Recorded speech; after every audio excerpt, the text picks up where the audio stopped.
Internationalization, continuing after the inspiring presentations and contributions in the morning.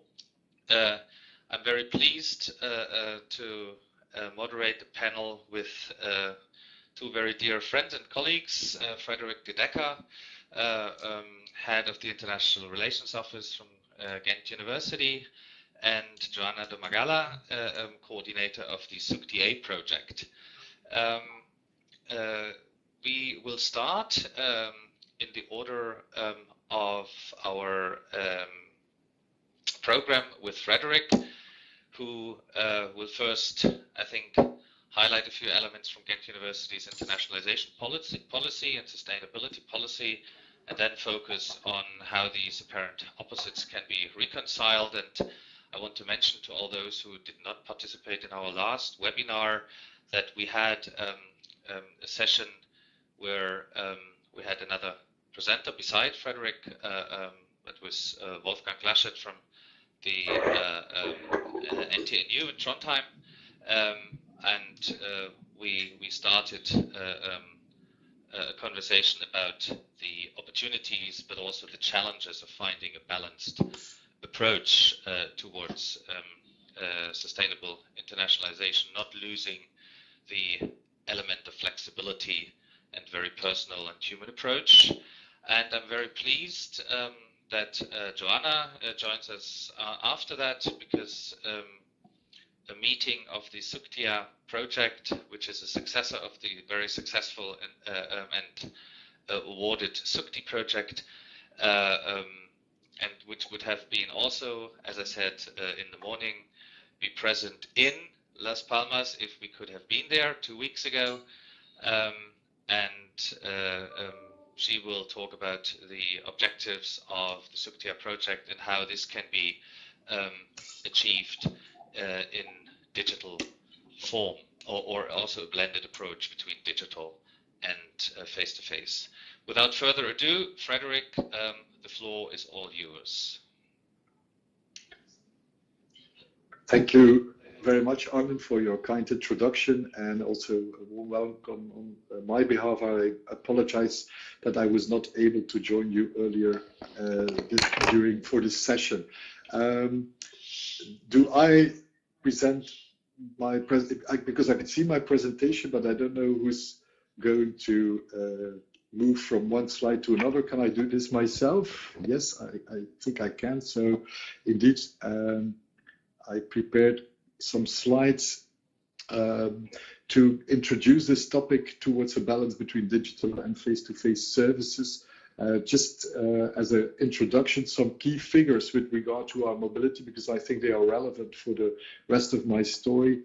In normal years, if I can call it like that, we have about 1,900 outgoing mobile students for credit mobility and about 6,200 international students at Ghent University. Among these 1,600 come from as an exchange student to Ghent. But we also have, and that's I think still a very astonishing number, about 17,000 registered trips of Ghent University employees during 1 year. So that are work-related trips abroad of more than 1 day. Going to very, very different places around the globe, as you can see from this heat map here, mainly Europe, but also many other places. And that makes very clear that these two policy priorities for Ghent University, on one hand, internationalization, on the other hand, sustainability, are not always easy to balance, and that we need to look for ways to reconcile these. And I think this will be the focus of my presentation, that indeed digitization is part of an answer to this possibility to reconcile both. Both are, as I said, policy priorities. Internationalization has been high on our agenda since a long time.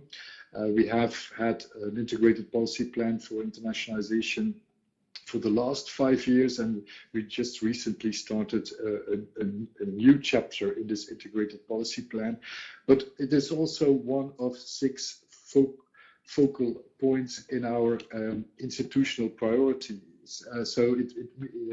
In our institutional review process, it means that you can see the globe here. This is one of the elements that we explicitly put forward to be audited on.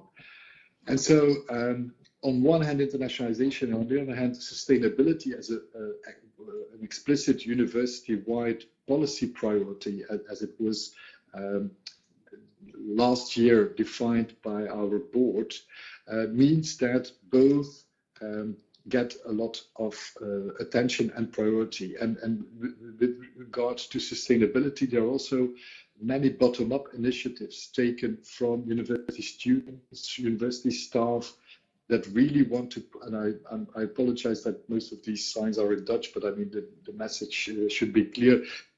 These bottom-up initiatives show that there is a great number of enthusiasts for a focus on sustainability within the university in many different aspects.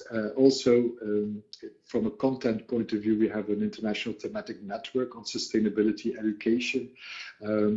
We have a group of researchers that focus specifically also on research related to sustainability, etc.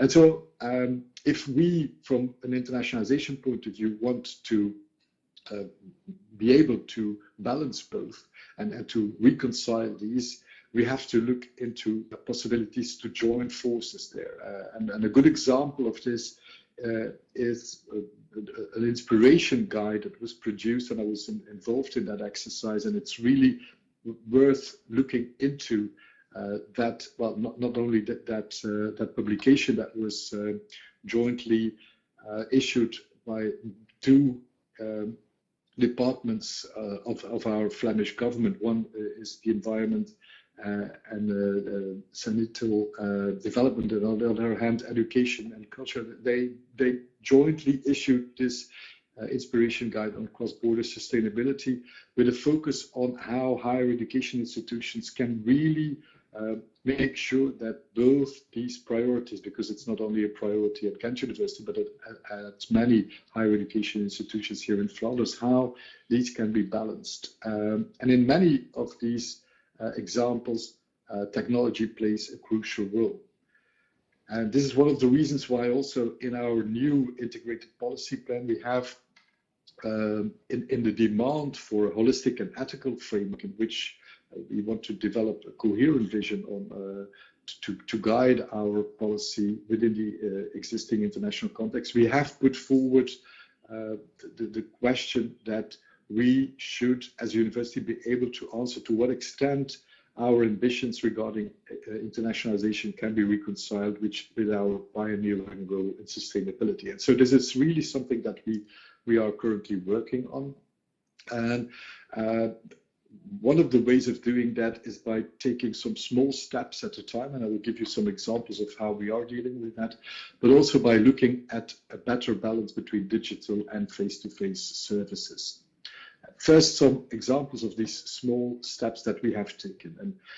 And some of these might seem very simple, but I think we shouldn't underestimate the effect of that.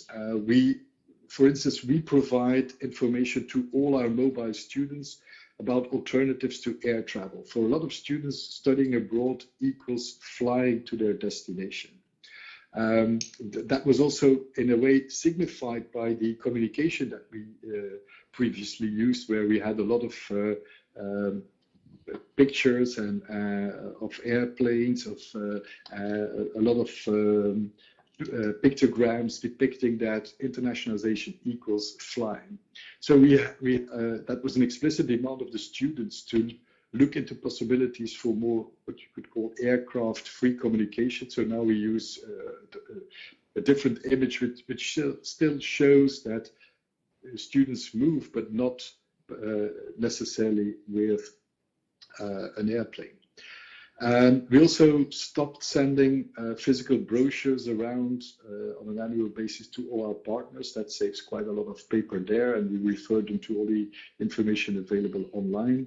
All our international students are provided with a so-called green guide with a lot of information on how to behave in a green way while studying at Ghent University. But above all, of course, and that's by far the most important element of our policy to balance both, is our full deployment on internationalization at home, or the internationalization of the curricula as a full-fledged alternative to mobility. And I've been speaking about this at previous occasions of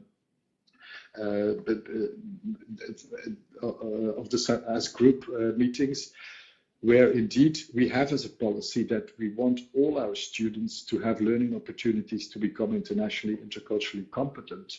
I also want to offer these opportunities to our students in the next academic year, where, as you all know, physical mobility will be happening a lot less than normally. And so we are now forced to look into alternatives, to look into ways of putting internationalization at home, into the internationalization of the curricula into practice as an alternative to mobility, because even until now, in a lot of the approaches that we were deploying there, we were starting from the concept of, even if our students do not go abroad, at least national students will come to us, and we will put them together in a so-called international classroom, or we will have incoming staff that will teach our students that are not able to go abroad. Of course, if also these two ways of creating internationalization at home opportunities for our own students will, like next year, academic year, will be far less possible. We have to look for digital alternatives. And so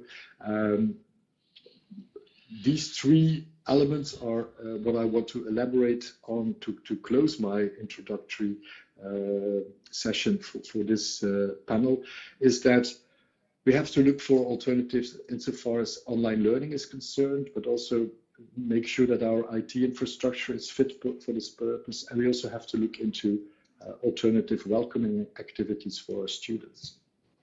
The online learning, I'm trying to shift to the next slide here. Yeah, what we did there until now is that we really want to facilitate our programs from an administrative point of view, from a registration point of view, in setting up at a very short notice, because our academic year starts at the end of September, but we give our faculties possibilities to enter into some of these online learning pathways until the mid of September, so that they can really try to look for as much as possible alternatives for the students to go either on online exchange, which we see as a possible alternative for students that had been selected to go on a physical mobility, but instead will follow the program of their online partner, of our online partner institution, for which they had been selected for an exchange.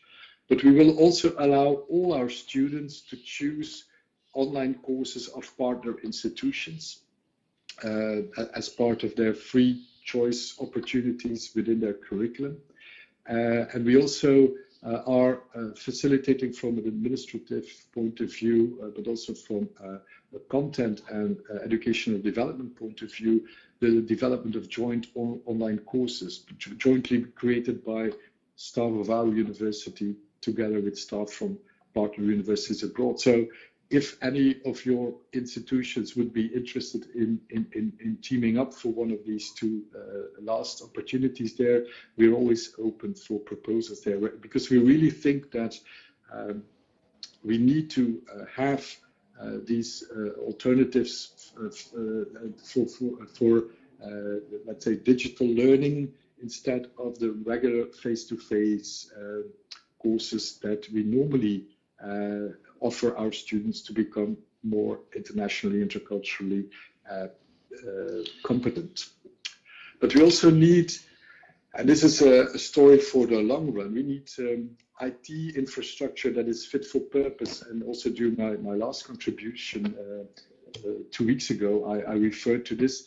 And it was also a topic during the last S Group's liaison officers meeting, where indeed and a lot of your institutions were involved in that.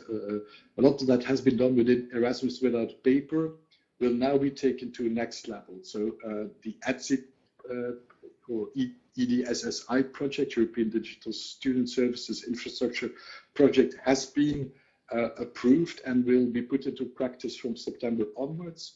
And there we will focus on offering, first of all, on consolidating and integrating several existing initiatives into a single platform. And that's not only EWP, but also other projects like My Academic ID, MREX, and the European Student Card, where we really want to join forces there to facilitate the ways in which students can move around, not move around in a physical way through Europe, but also in a digital way. That students with their own ID student ID with their own student card and their login and so on, can also follow offers from partner universities abroad.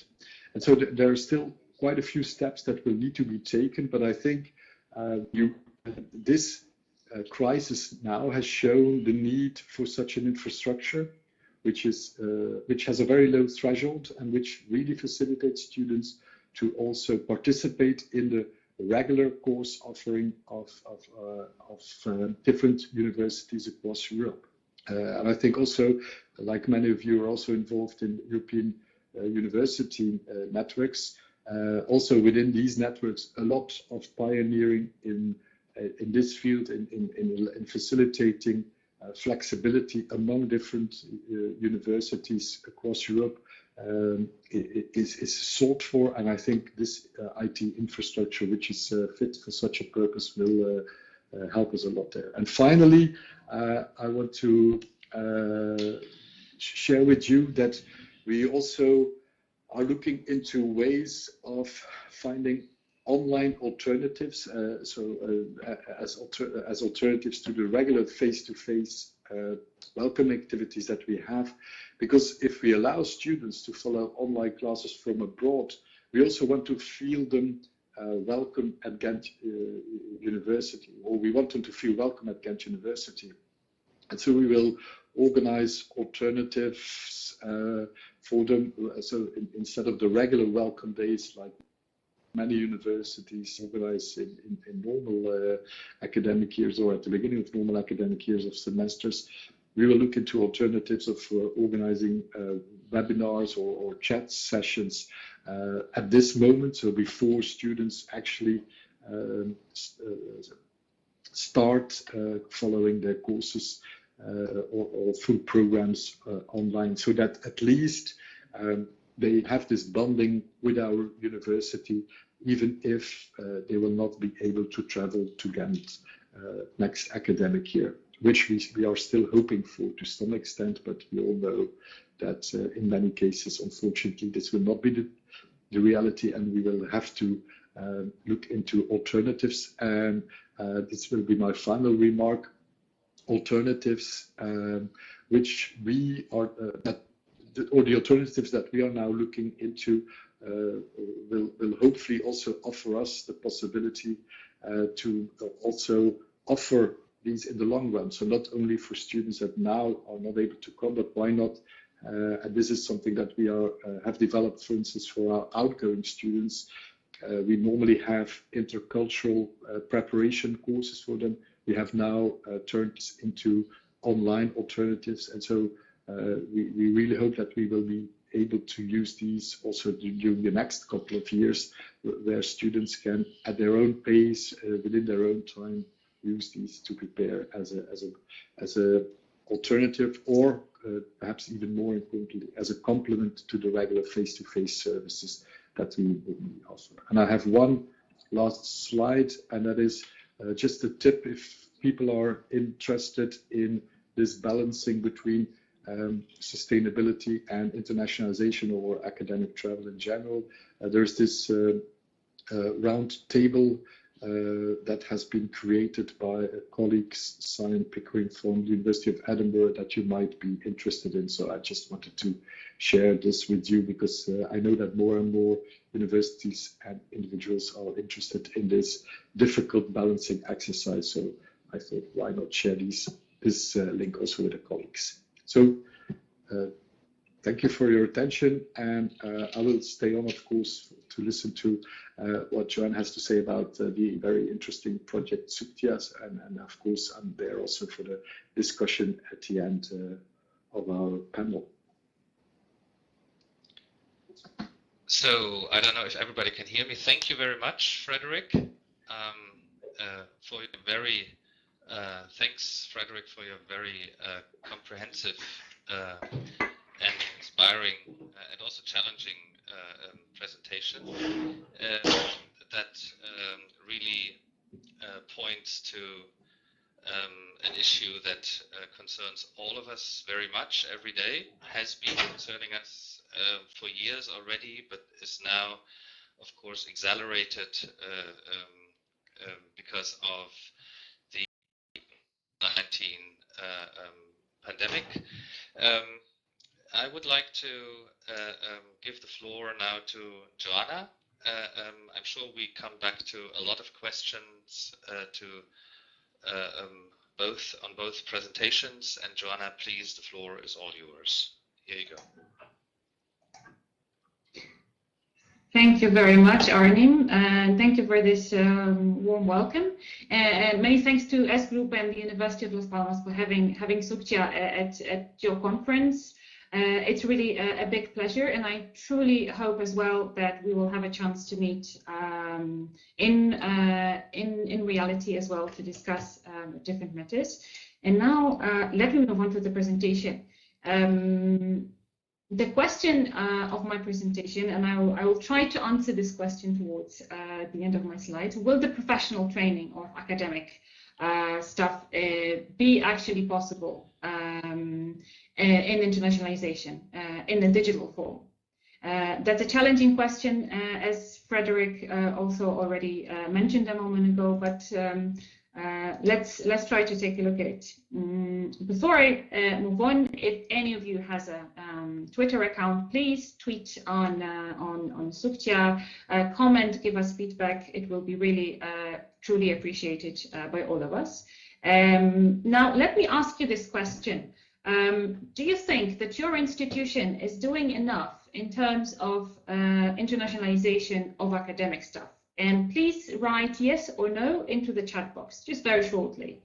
Do you think that your institution is doing enough, or is doing the things that should be done in order to internationalize academics? Okay, I can see that some answers are already there. I can see no, okay. I can see only no's. Some faculties, okay, thank you. Definitely no.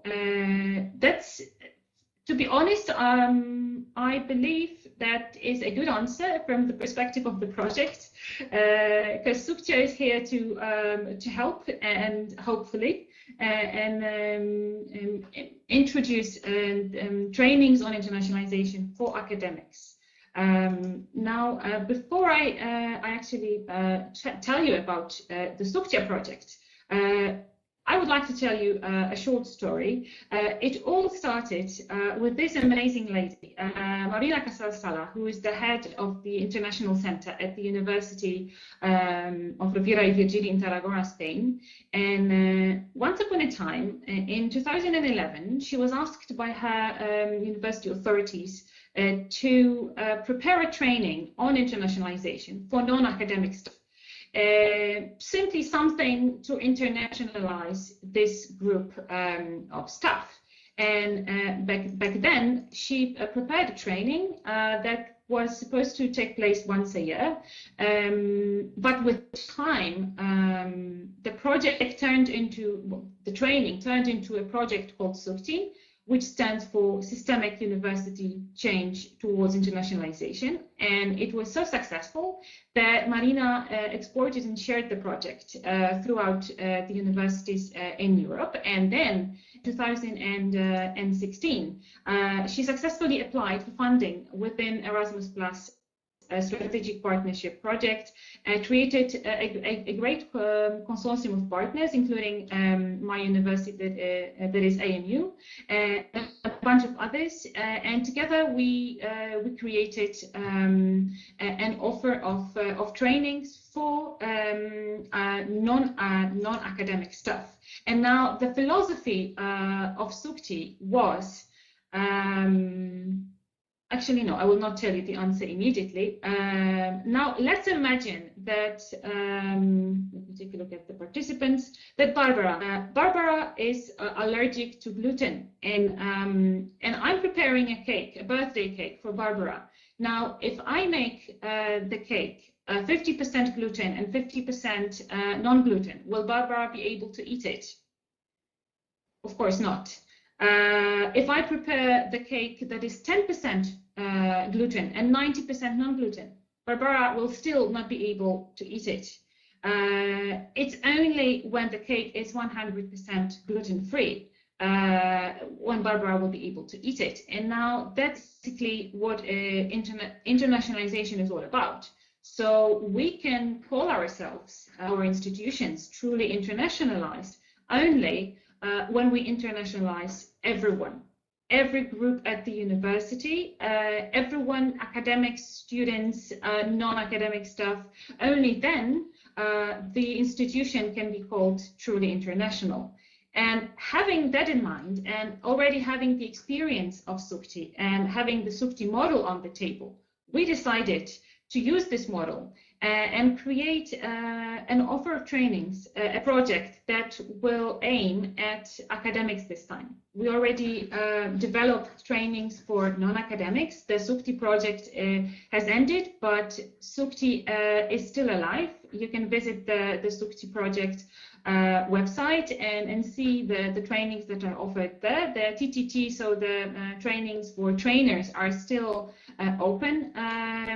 You can still apply. And we decided to use our experience and create a project that will this time target academics for a change. And having still in mind the chocolate cake metaphor, it's also worth to mention that when you think of an institution, of internationalization of the institution, from the perspective of this human tower, it's pretty striking, because we should ask ourselves, who is the most important person in this human tower? Human towers, by the way, is a tradition stemming from Catalonia. It's very popular for different teams to compete against each other, building the highest towers possible. So those human towers, tell me who is the most important? The person at the bottom, someone in the middle, or perhaps the little kid that goes to the top?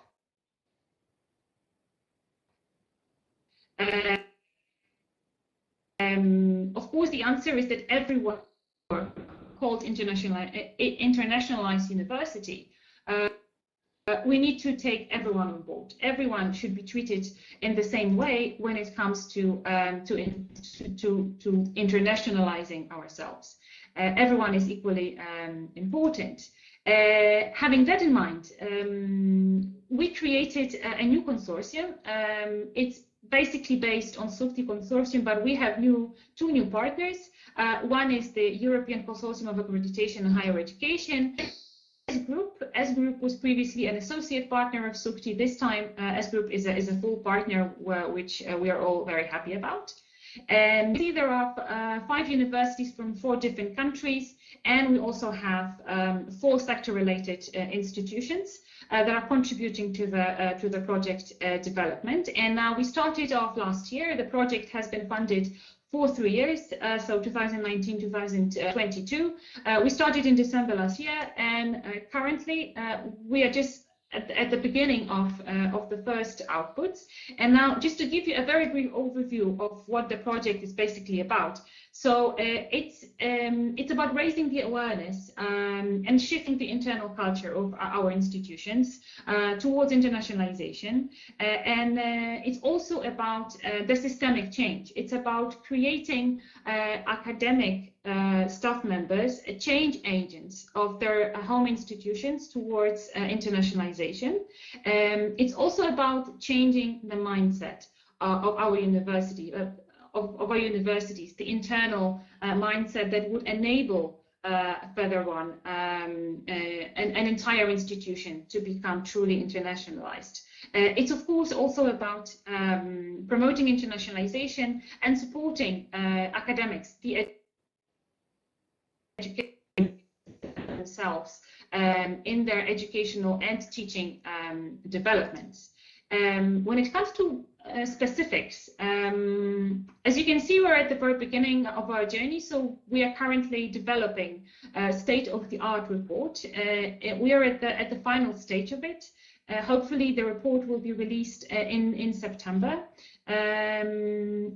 If you want to be updated and receive as it's ready, please subscribe to the SUCTIA newsletter. It's available on our website, but I will mention at the end as well. So we are currently developing the state-of-the-art report.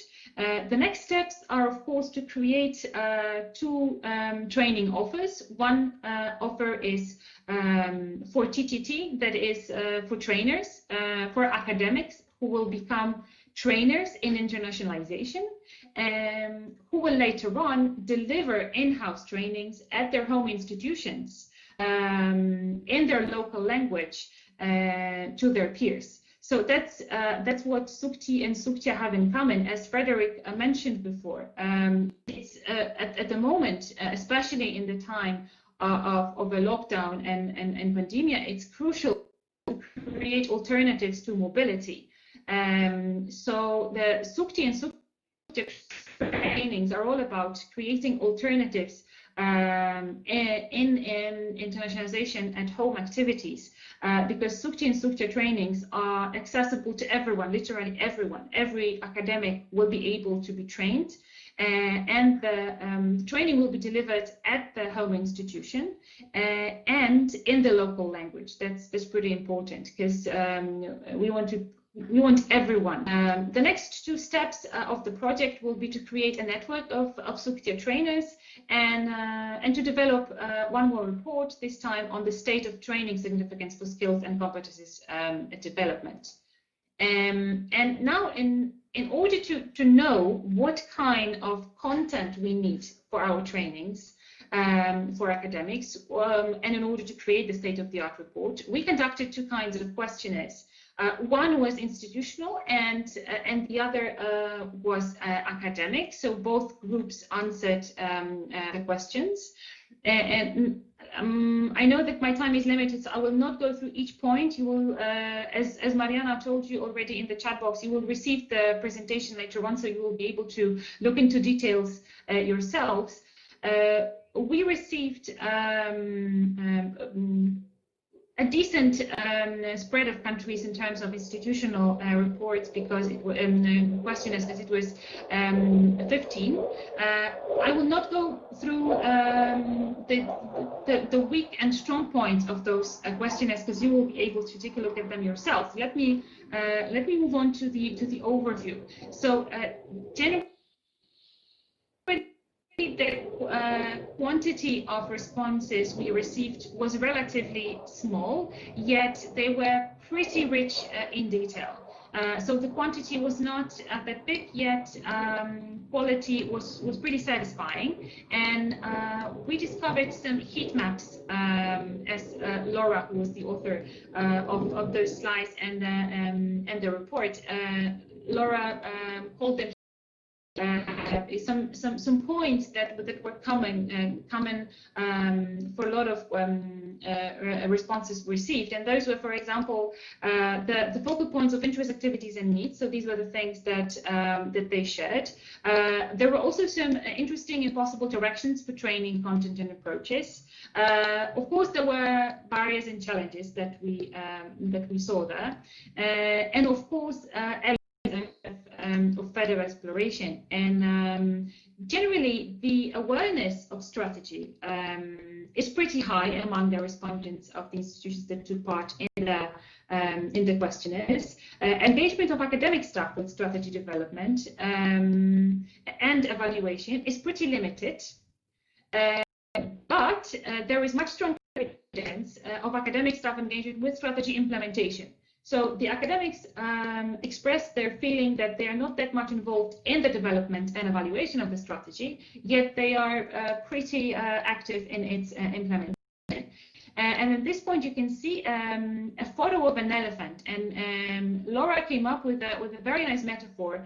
That is the metaphor of blindfolded people and an elephant.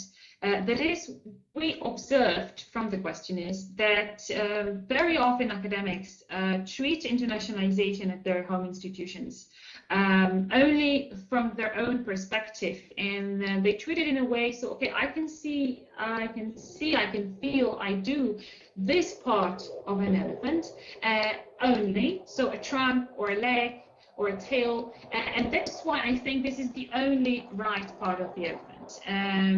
So this is what we can compare it to. So very often academics are engaged in internationalization, but their part of in terms of the entire institution and from the perspective of the entire institution is pretty small.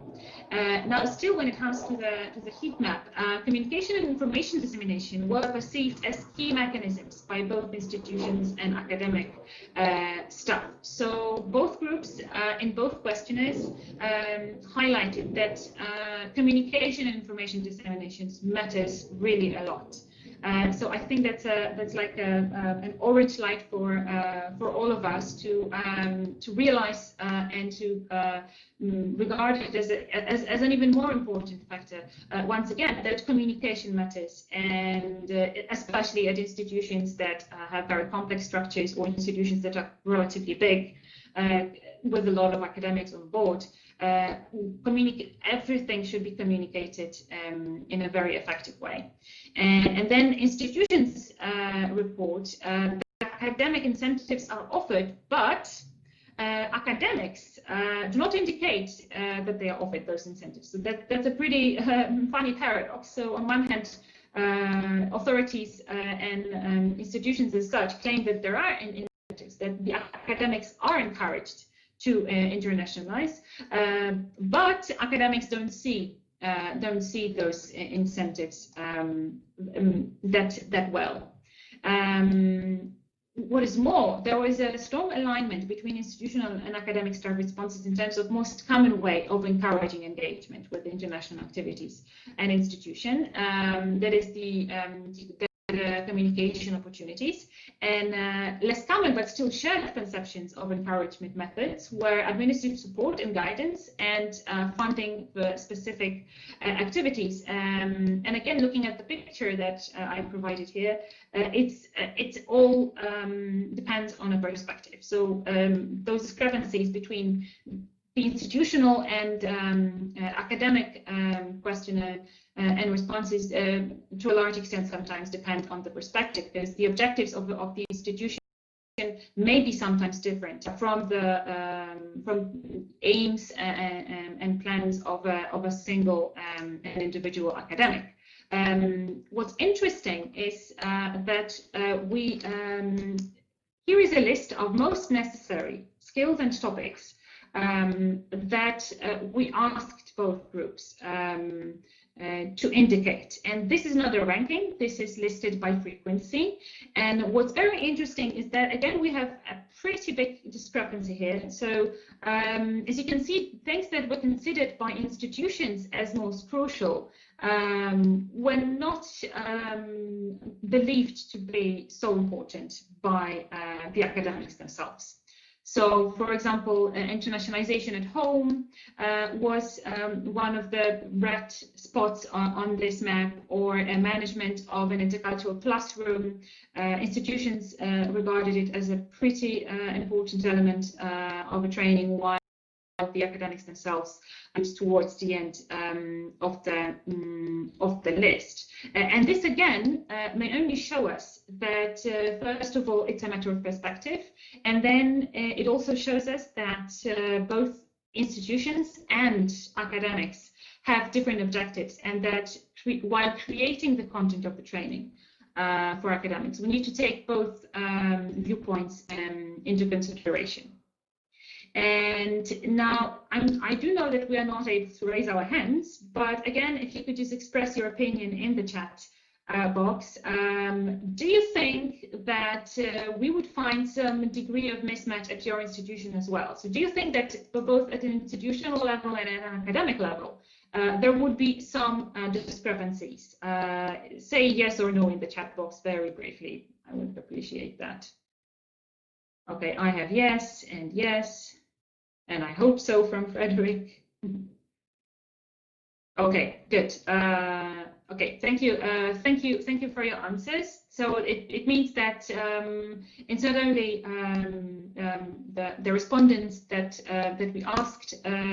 It's generally a common discrepancy at higher education institutions, and of course both perspectives will be taken into consideration while creating an offer of trainings. Now, when it comes to additional resources, also based on the question as we received, academic institutions most frequently place an emphasis on the need for financial resources and rewards, and I think this is not surprising. I believe we all agree that financial support is really necessary, and that it's pretty important also from the perspective of rewards, not only financial, but generally rewards as an incentive for academics to internationalize their institutions. What institutions highlighted apart from that was also the reduction in workload, mechanisms to recognize participation, and again, what I highlighted before, communication. So communication matters. Internationalization opportunities should be communicated. For internationalization should be communicated. So basically communication is pretty crucial. And then academics themselves, again, highlighted the incentives, more training opportunities, which is actually very good tip of the project, because the project will provide academics with training on internationalization, and more dedicated human resources. So these were the things that they indicated in terms of additional resources. When it comes to the target, 9 institutions offer training to all employees, either academic or administrative. 2 out of 11 have direct their training at new academic staff only, and no institution indicated training. The training was compulsory. 2 specifically said it was voluntary. So there are some training opportunities at the institutions we approached. When it comes to the frequency of those trainings, as you can see, it varied across the institutions. The volume as well it differed also depending, I believe, on frequency. Let me skip this because I'm just looking at the time, and I know that I should move towards the end. So now, just to briefly conclude, those are the four elements that surfaced from the preliminary findings that we have so far from the state-of-the-art report. First of all, context and perspective matter. So it all depends whether we look at it perspective either from of an institution or from an academic one. Communication and information matters. We should communicate and inform academics and generally staff at our higher education institution as much as possible, especially at institutions that are big or complex in terms of structure. And I believe now in digital time that we are facing because of the pandemic, I think that communication should be even more systemic and structured. The more we communicate, the better we communicate, the bigger the chance for internationalization, I believe. Incentives matter. So there should be the academics should be aware that they are the encouragement is there for them in order to increase internationalization. And again, one more minute, okay, Arnim, I'm really doing my best. And last but not least, resources matter. And it's all about finding the optimal balance. As Arnim said in the very beginning, it's also all about in sustainability and internationalization. It's all about the human approach and flexibility. So this is basically what we are facing in the coronavirus era. So answering the question from the very beginning, from my first slide, will it be possible to deliver digital trainings? We hope so, and I believe we need to be able to do that. We're already working on the Train the Trainers offer, and we already know that whether we like it or not, that we will need to be able to deliver it in the blended approach. So part of it will need to be delivered online and part of it presentially. And I believe the same form will be transformed, will be moved to the module of the in-house training. So we will be working towards the digital or partially the digital delivery of the training, where blended approach is the key here. But since the coronavirus caught us in the middle of the questionnaires that we were doing at the universities, we are still working on the best way to do it and on the best way to deliver it, both from the perspective of the project, institutions, and academics themselves. And please tweet if you have any comments, and you can also find us on Instagram, LinkedIn, and please visit the website and subscribe to the SUCTIA newsletter if you want to be updated with what's going on, especially with the report that will be hopefully released in September. Whew. And Arnim, the floor is yours. Thank you very much.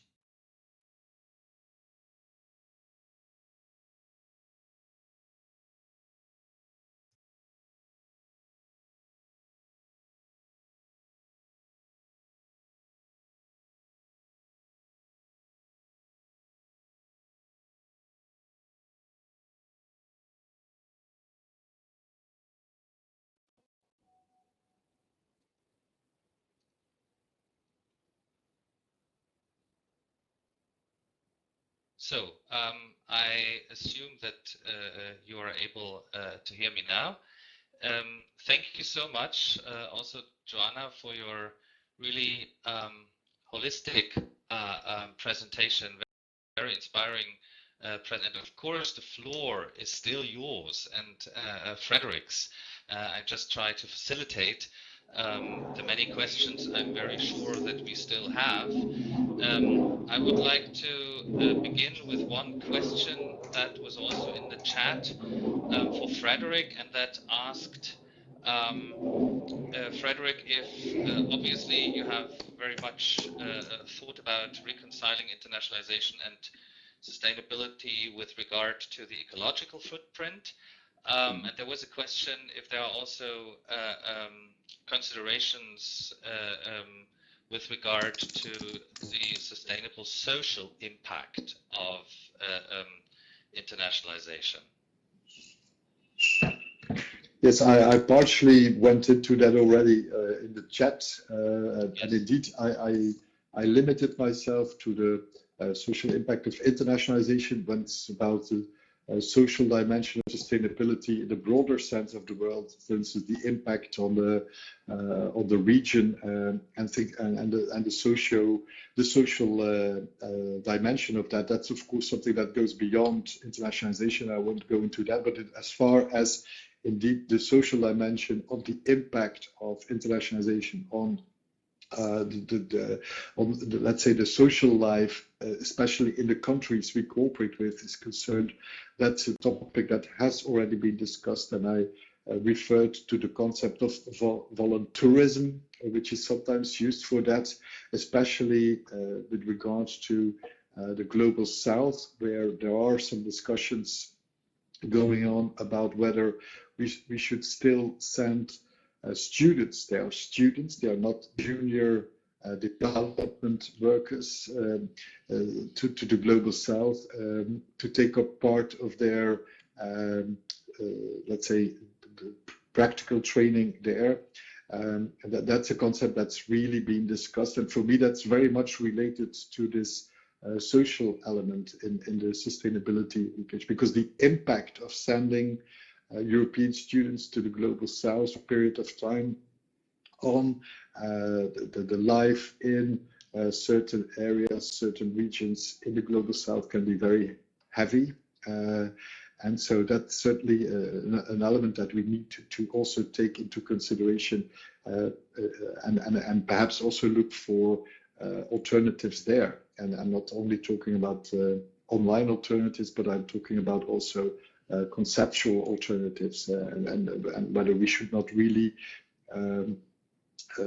rethink this concept of sending students on a kind of placement to the global south, to a local community there with the best intentions. I'm not doubting that, but perhaps with not the right impact on the social communities there.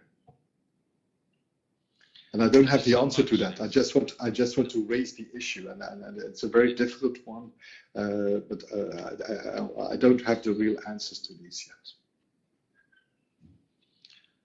So thank you so much. I think there are a lot more questions, and I would like to touch upon a couple of points.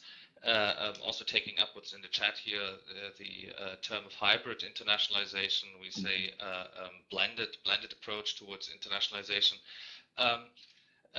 And I think we will probably dedicate a couple of more webinars in the future to discussing specifically and in-depth or in an in-depth manner these issues. You mentioned, Frederik, a holistic and ethical framework at the beginning of your presentation, and I find this very striking and interesting. Could you say a little bit about how far you got into discussions about this holistic and ethical framework with regard to internationalization?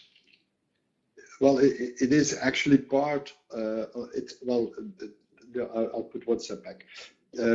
Our new integrated policy plan for internationalization, so the one 2019-2023, is divided into 12 specific, let's say, focal points. One of these is indeed to come up with such a framework, and so we are really stimulating this debate within the university.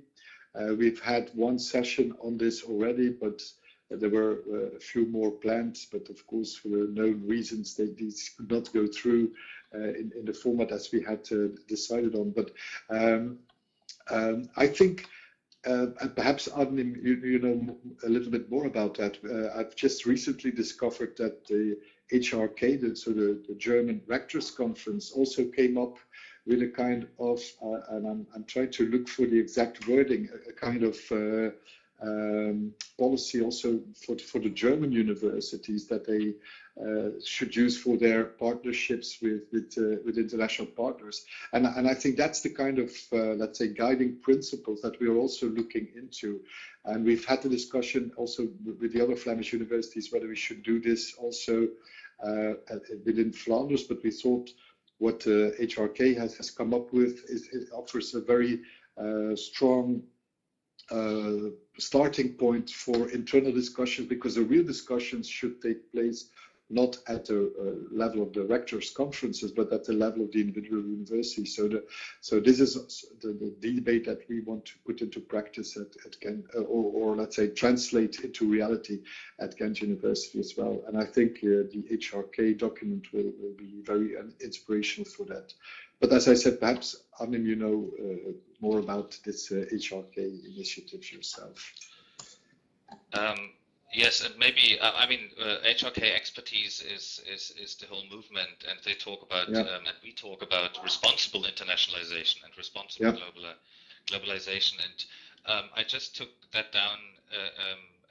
Maybe we can make this the subject to one of our next webinars, specifically to see how far we got in within our own institutions with regard to these general and overlaying questions. I have one more question for you, Frederik, and that is you put it a fully fledged alternative to mobility internationalization at home, and I would like to very moderately put a question mark behind that, because with regard to what does that mean in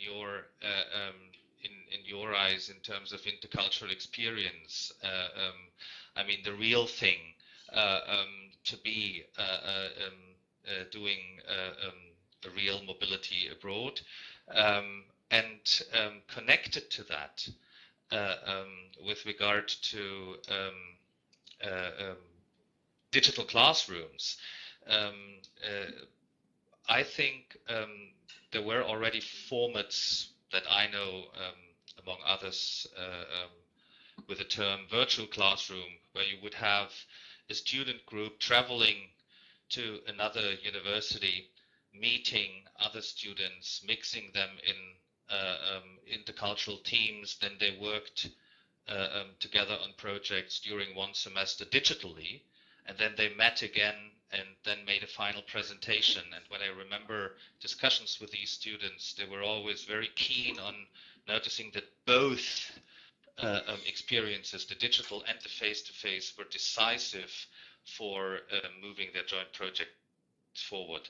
So I would like to hear your take on that.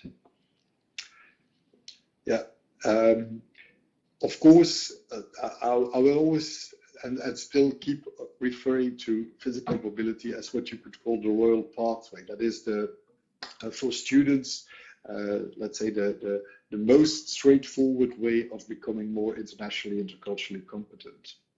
If it's done in the right way, I always like to add that element in, because not all physical mobility automatically leads to the right or to the well-defined international intercultural competence. That's also an element that we have to take into the on board in the discussion. So it's not per mobility; it is mobility when it's qualitatively done, when it's also well prepared, when there's also feedback at the end, and so on. So that, and I'm not contesting that this is and still remains the royal pathway. But not only because we have now been faced with this crisis, but also in general, if we want to broaden the scope of internationalization, and if we really want to reach out to all students, we really have to invest in this full-fledged internationalization at home, which is broader, which is also deeper, which is also offering more in-depth internationalization experiences. And I think, and this links to SUCTIA, I think, the raising awareness of staff of what is going on in the international arena about this, raising also the skills of of our academic staff in dealing with these online tools to not only from a technical point of view, certainly also from a pedagogical point of view or from an educational point of view, in education, I mean organization of education, but also approaches to creating such an international classroom online and so on. This is, I think, one of the things that we as universities will have to focus on more in the future. And I really see their responsibility for the staff development in that respect, because we will need to raise the bar for that, to raise the bar from a qualitative point of view. So I think students will have high expectations about the ways in which they will be offered possibilities to work together with students from abroad, but also interact with staff from abroad during the next couple of years, but also raise the bar in terms from a quantitative point of view. Students will expect that they will have not only better, but also more opportunities to do that. And I think that can only be achieved if we join forces. If I say we, I mean the people working in internationalization. If we join forces with our colleagues from professional development offices, from the offices responsible for educational quality, for curriculum development, and so on. And I think that this is the only way forward to really be able to internationalize our curricula, and also to really turn the internationalization at home alternatives into real alternatives for the physical mobility experiences. And somebody referred to EQUIP, which is indeed one of the interesting projects that has been working on this, and that can share quite a lot of examples about how to deal with that at institutional level. Thank you so much, Frederik. I fully agree with the necessity to enhance the quality assessment of international activities, including mobility, including teaching, and so on. That will be an interesting topic to follow up on later. We will now produce a slight delay, because I'm sure that there are also some questions to Joanna. There is one question that I have here, and that points to your remark that the response from academics was quantitatively relatively low in your first questionnaire. And the question, do academics really want to become intercultural trainers? And formed in my mind already when I thought about how to do SUCTIA digitally. But what I really would like to ask you is, do you think that when it's already hard to engage academics in the strategic and systematic internationalization of their institutions, do you think that now, when it is foremost digitally, in brackets giving the partial frustration that academics often have, that they now have to teach digitally only, and for some time probably in the future, that it would be even more difficult to get them on board, to get them engaged in the SUCTIA project?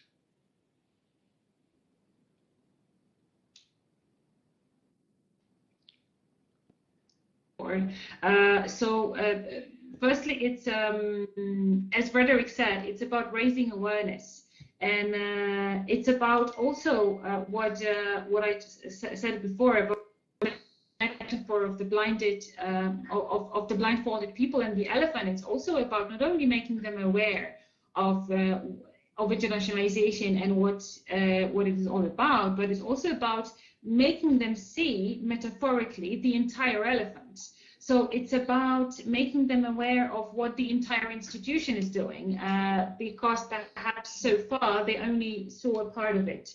And to good communication and good information dissemination, perhaps we can facilitate internationalization and make them change agents from their own position. Now, Arnim, answering your question about academics being trainers in intercultural communication, we do realize that this can be a hotspot for some, but the idea is to have 3 trainers per each university that will later on deliver the in-house trainings, and it's important to have 3 trainers so that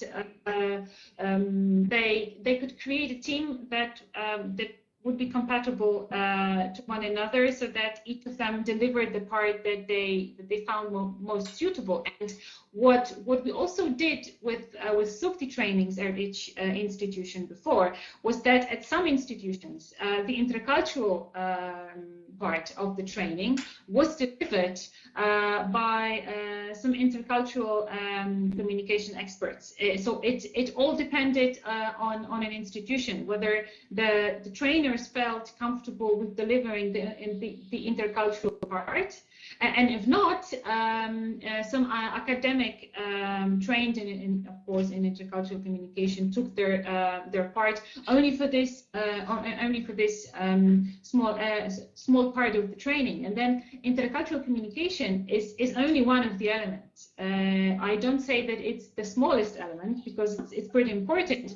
But as you can see, the list of skills and topics that need to be covered, it's pretty big, and we have only 16 hours. The SUCTI in-house training will last 16 hours, so we really need to be able to cover every topic in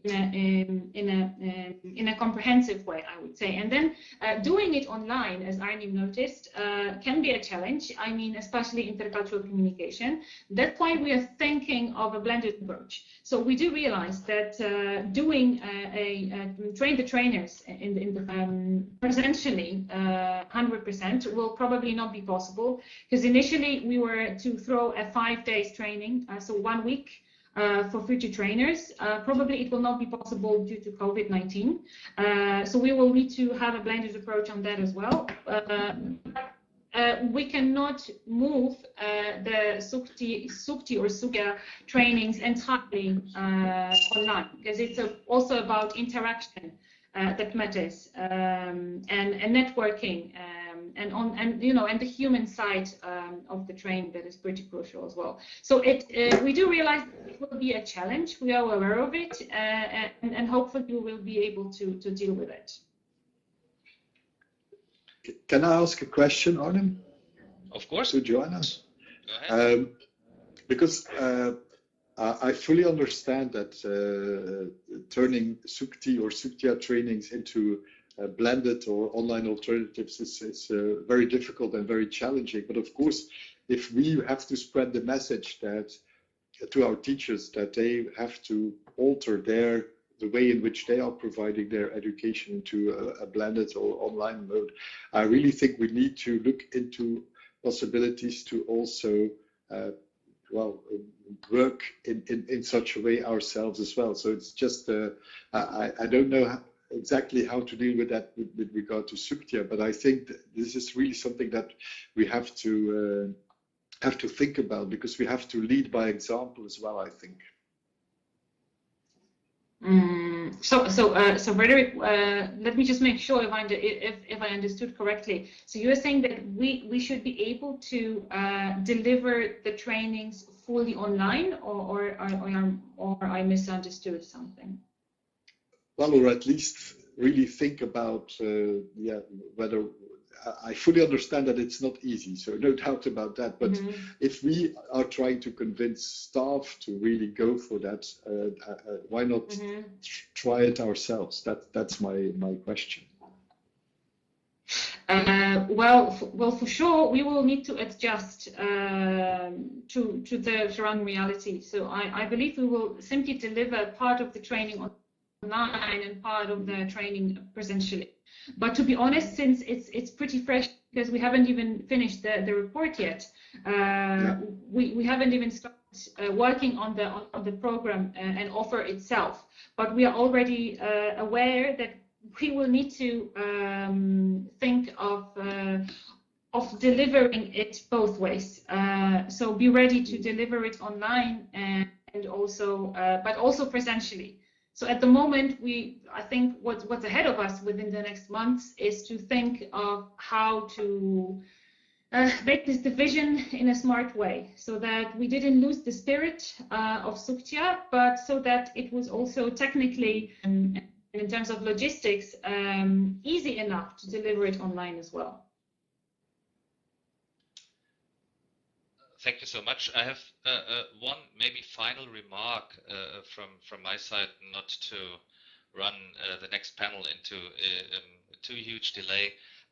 So you very convincingly refer to the limited academic perspective with the elephant picture, and this probably comes, of course, from a research-focused attitude.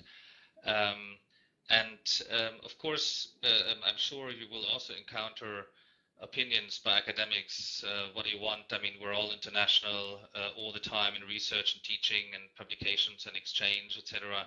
So what I find striking when you mention the institutional versus the academic perspective or mismatch.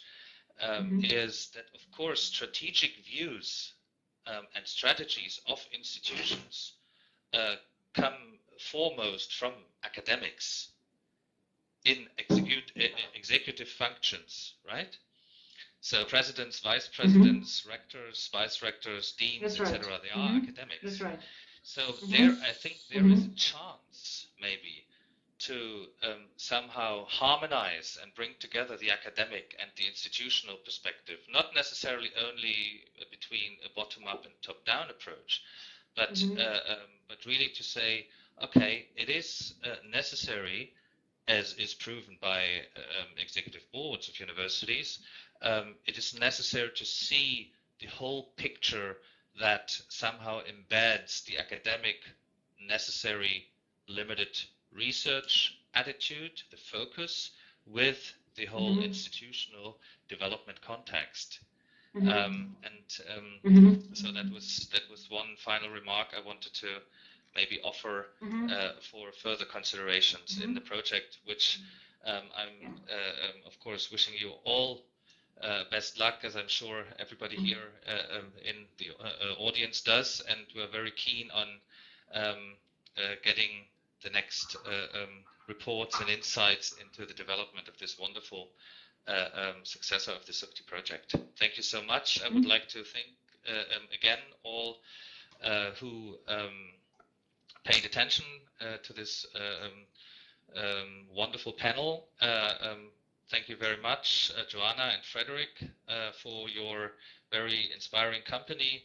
And with this, and without further ado, and with the regret of a slightly more than 10 minutes delay, I would like to hand over to Philipp, who will be taking over moderating our next panel. Thank you very much. Thank you. Thank you. Bye-bye. Thank you. Okay, so it's to me. I hope you can hear me. I would very much like to hear one yes or read one yes. Yes. Perfect. Thank you. So thank you very much. Welcome to panel number 3.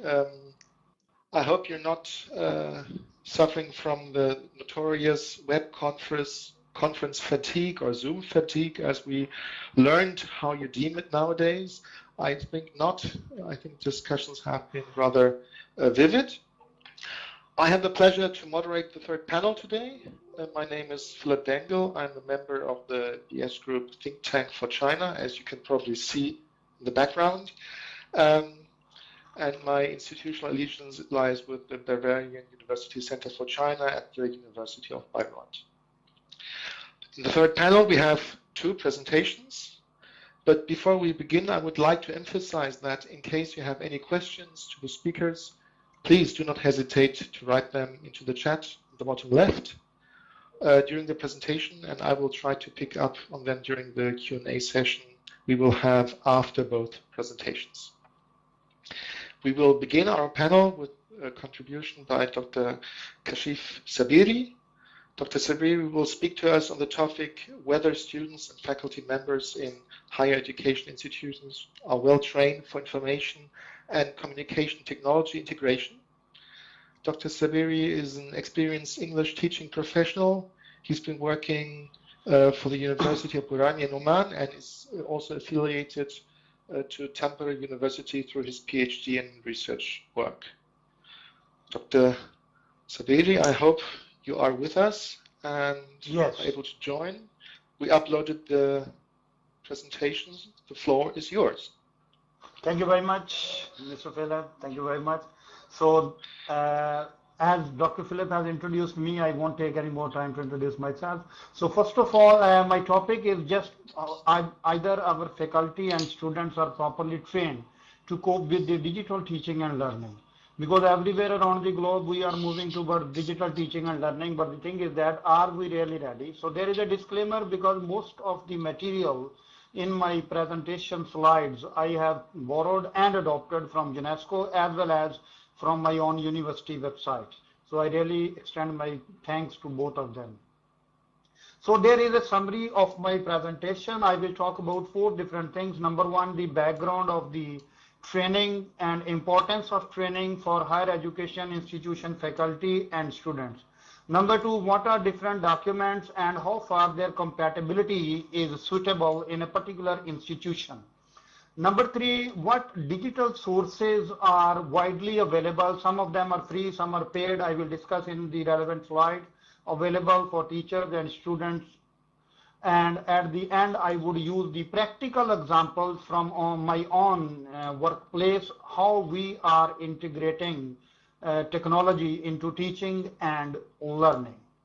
So as we all know that the impact of COVID has caused almost 1 billion students around the globe, almost 1 billion students according to UNESCO report. This report was published almost on 14th June, if I am not mistaken. So almost 1 billion students and youth across the planet. And investment in remote learning should both mitigate the immediate disruption caused by COVID-19 and so next point is my focal point, establish approaches to develop more open and flexible education systems for the future. This is what we have to deal with. No doubt we cannot predict the future, but we have to prepare ourselves for a better future.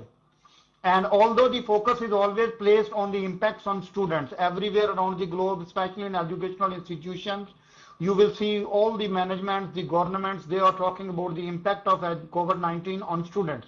But with due apology, being a teacher, teachers also suffer. So we also need proper attention. So role of policymakers, there are different policymakers, I mean at national level, at ministerial level, and at institutional level.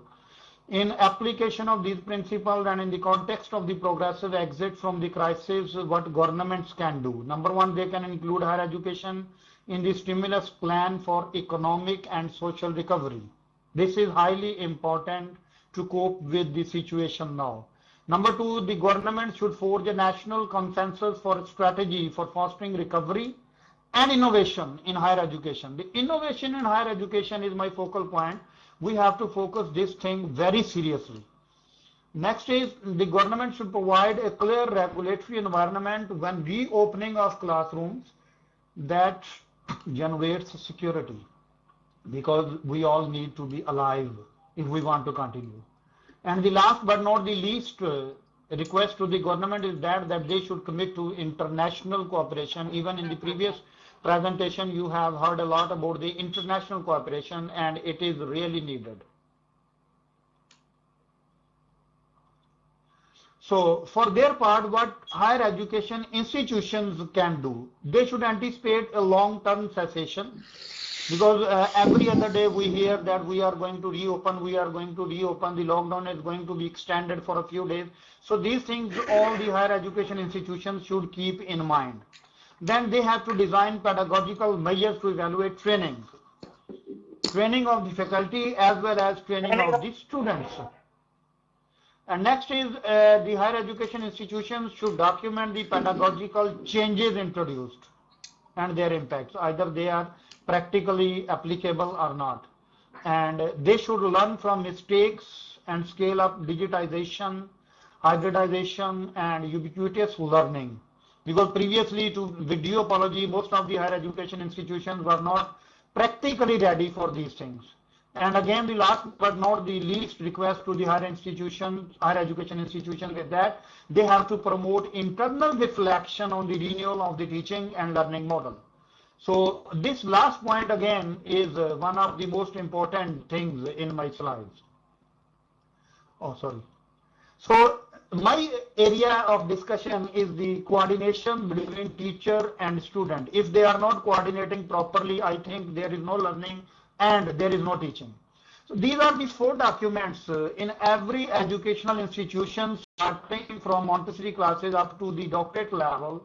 In every educational institution, these 4 documents are always a part of teaching and learning.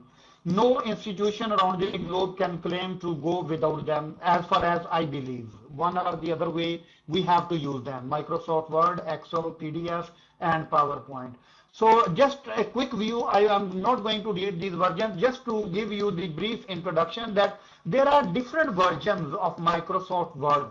Particularly, I would focus the last 6 one, ranging from Microsoft Word 2010 up to Microsoft Word included with Office 365. So why I am explaining these versions in the coming slides you will see. Then there are various versions of Microsoft Excel, a long list to go with.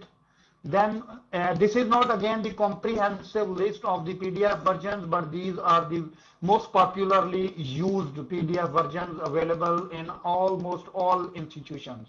Then there are different versions of PowerPoints, PPT. Again, you can see a very, very long list ranging from Microsoft PowerPoint introduced in 1990 up to 2019. And there are different browsers. This is another thing, because there is no digital learning and teaching without using browser. One or the other browser, every institution, they have to use.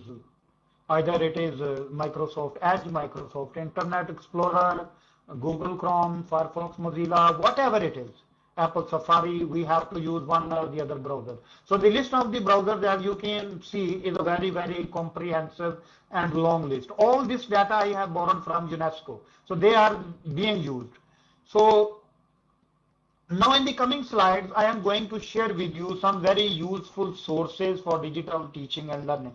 Because the purpose of my presentation is not to realize you people with the problems. Everybody can understand the problems we all are facing.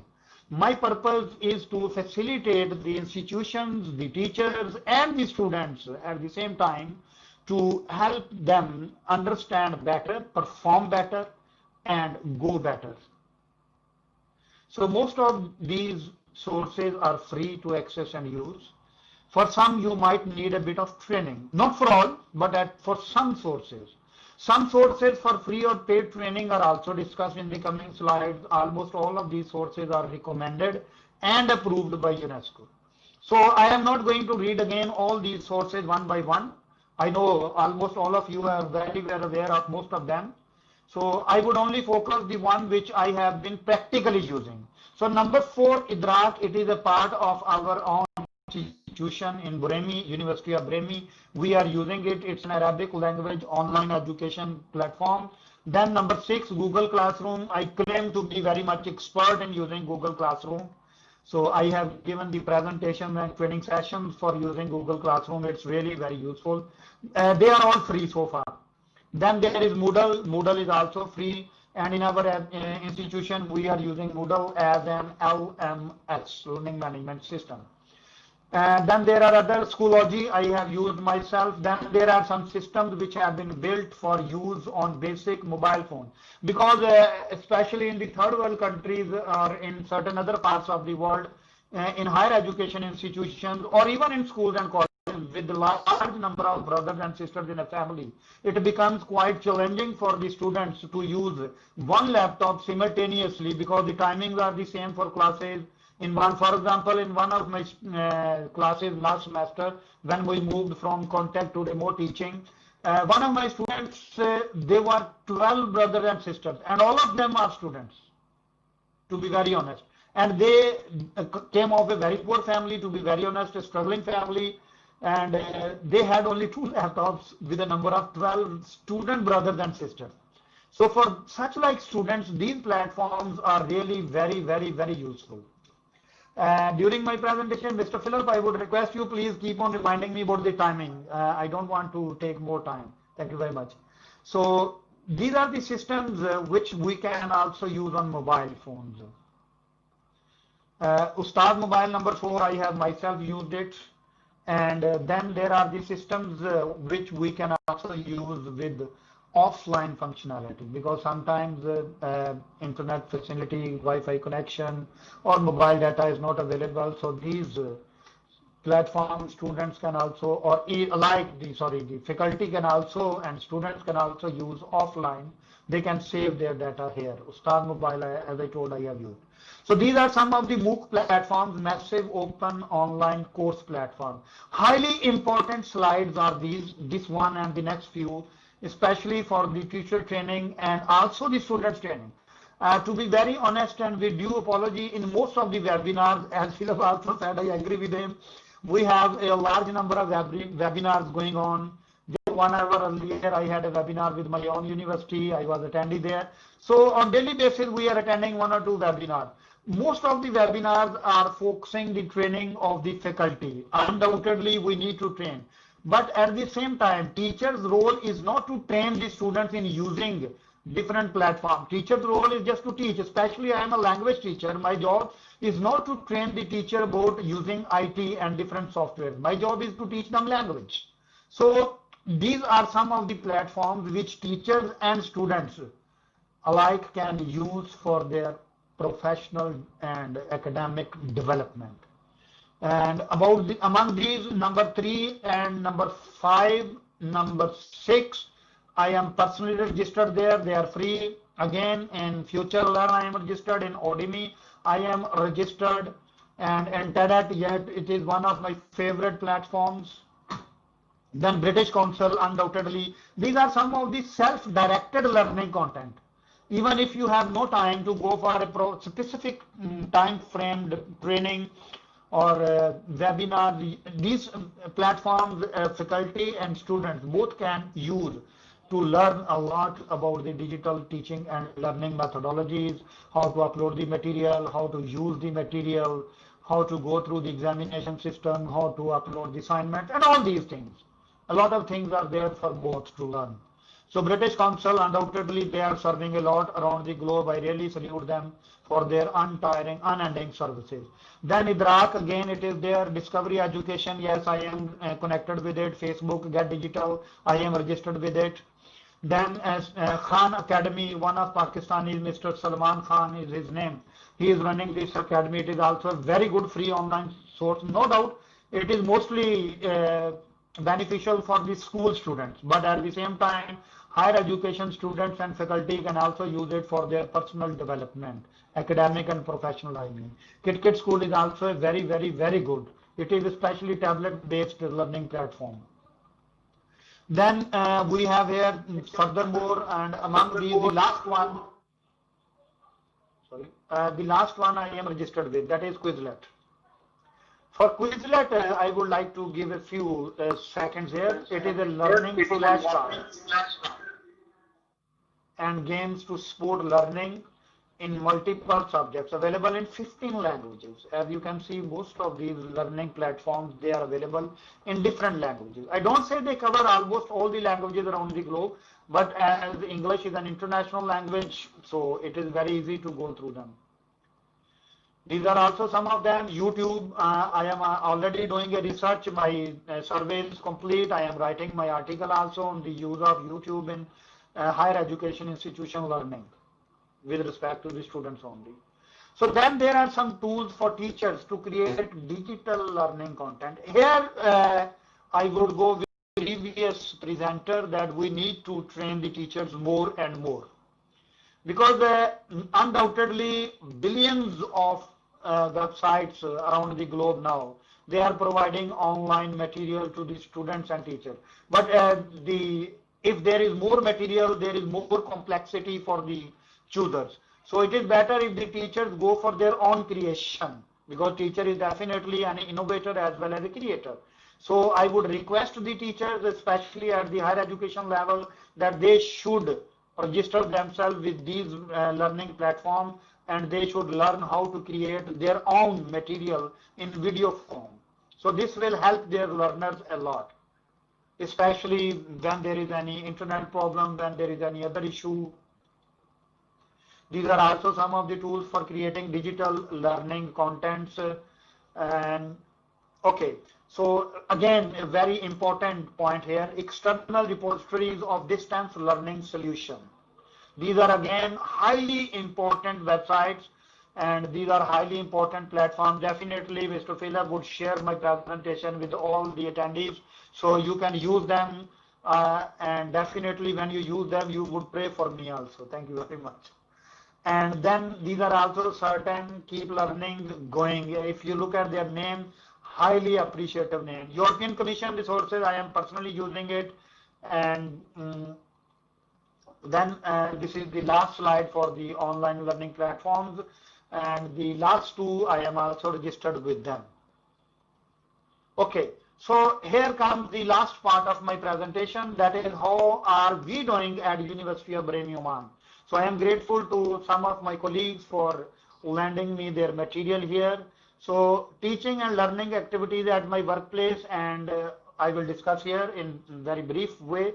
And we have regular training sessions. As I told you, yesterday we started our online training, and it will continue for the next 7 more days, total 9 days. So we have regular training sessions for our staff as well as students. Even during the pandemic session, the last 2 months, our university conducted almost 13 or 14 online webinars globally. And they were free for everybody to join. And all the attendees also received the certificates of attendance. All right. So the main thing for the teacher and the student, especially when it comes to teaching and learning, it is the assessment. Only teaching is not everything, and only learning is not everything. So whatever the teachers are teaching, they have to check either their learners have got it or not. At the same time, the learners have to show either they have learned something really or not. So here comes the role of assessment in e-learning setting. Many of the webinars I attended previously, especially I think Thursday, just 4 days back. So most of them are focusing assessments in e-learning settings. So assessment, as we all know, I would only go for the second one. The first one is very simple, student assessment refers to process. Assessment, encompasses summative and formative purposes. This is my focal point here with respect to the examples from my own institution, that we have to assess the students summatively and formatively. Because if we are focusing only summative assessment, students might be a bit harassed. They would think that for everything they are going to be graded. And if it is only formative, they would take it very leniently. So both should be implemented in order to boost the teaching and learning system. So the difference is quite visible. The purpose of assessment is to increase quality, whereas the purpose of evaluation is to judge quality. Both are highly important. So these are some of the, we are using, I am really sorry to share with all of you here, to tell you one thing, that we are using Moodle as our learning management system platform in our workplace, that is University of Bahrain, Oman. So these are some of the common features for Moodle. Online quizzes, yes, we are using it, discussion forums, blogs, wikis, e-portfolios, podcast, breakout classrooms, and games. So games and simulations, to be very honest, and even third virtual world we are not using. The last 6 or 5 or 6 we are not using, but data analytics, yes, we are using it. So these are the 4 major sources for our e-learning system in our university. That is Moodle as an LMS, and WhatsApp and Outlook as the sources of our communication with the staff, with the students, and GoToMeeting we are using as an online teaching platform. Moodle we are using for assessment, and GoToMeeting we are using for teaching. So these are some of the Moodle features. As you can see, Adobe Connect, application form, assignments, certificates, chat, e-voting, EduPlayer, and a lot of things are there, especially if you see lesson, mind map, quizzes, surveys, and Turnitin assignment. Even presentations, the students can use it. What is the purpose of sharing all this material with you? I request all the higher education institutions to train the faculty as well as the students within a specific learning management system.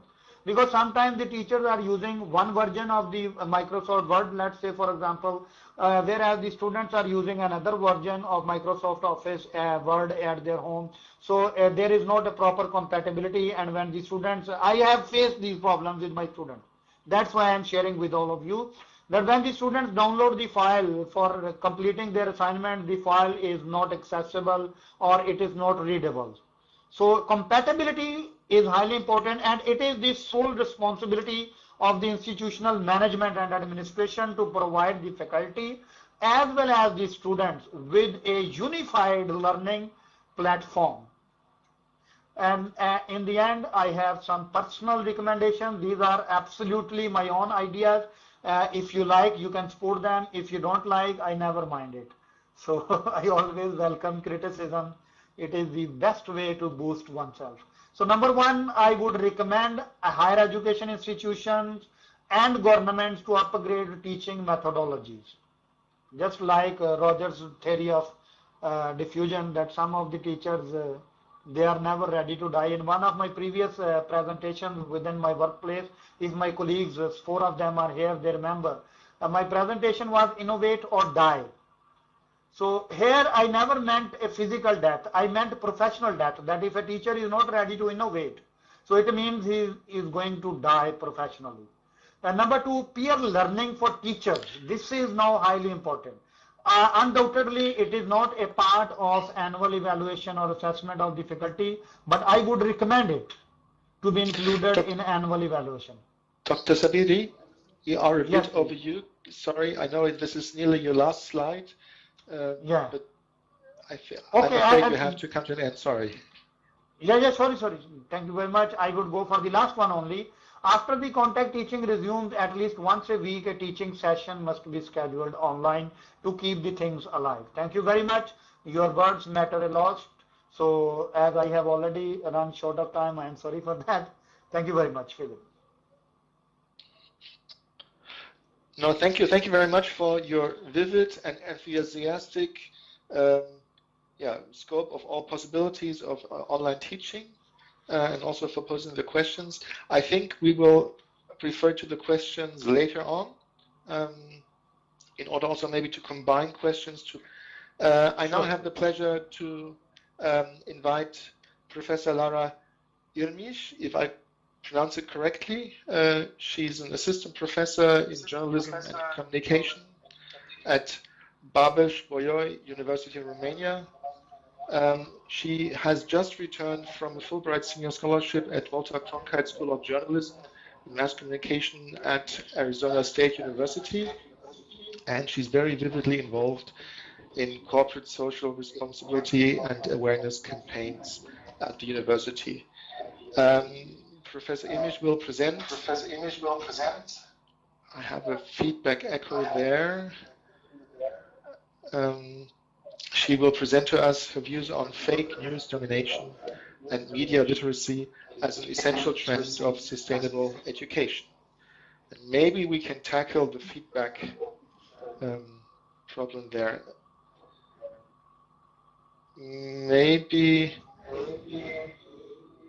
I have to mute. I'm going to mute Professor Sabiri for the time.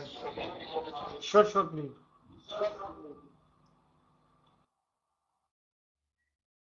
Hello, everyone. Can you hear me? Because I had some problem with my mic lately.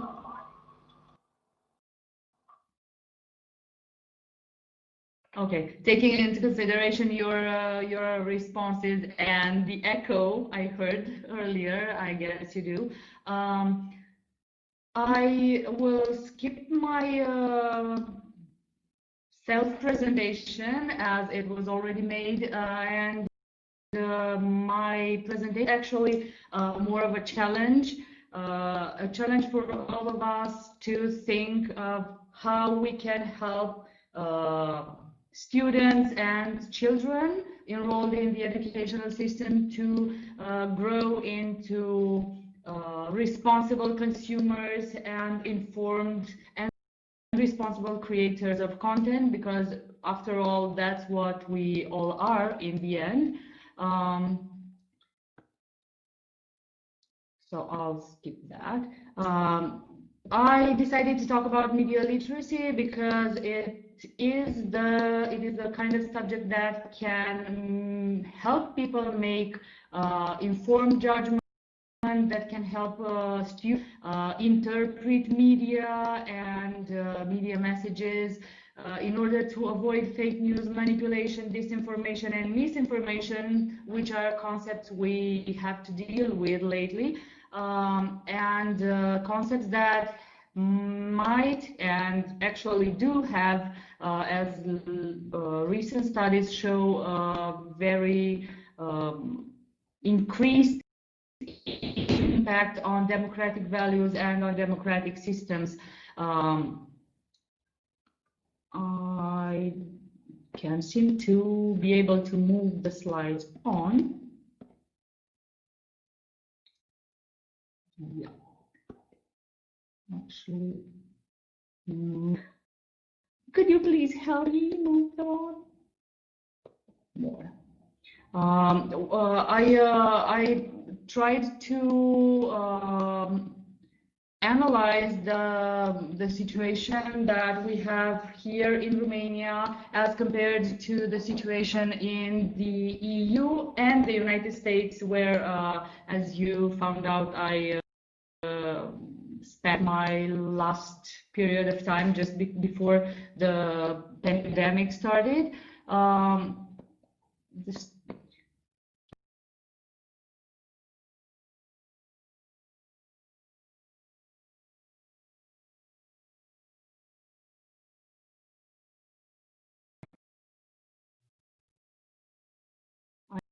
I lost the mic on the way.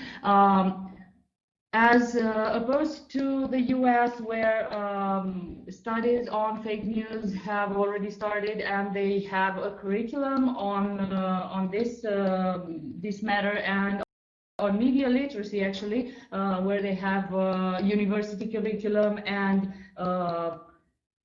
elementary school curriculum. Romania is still far behind, as it's the rest of EU. Actually, we have studies conducted, we have research, and we actually have a high-level group at the level of the EU that launched this challenge to the member states to self-regulate the problem of media literacy and fake news. So now it's up to us, to the educational system, to self-regulate. The case of Romania is, as I mentioned, a bit behind, because we have very little or no research on media literacy.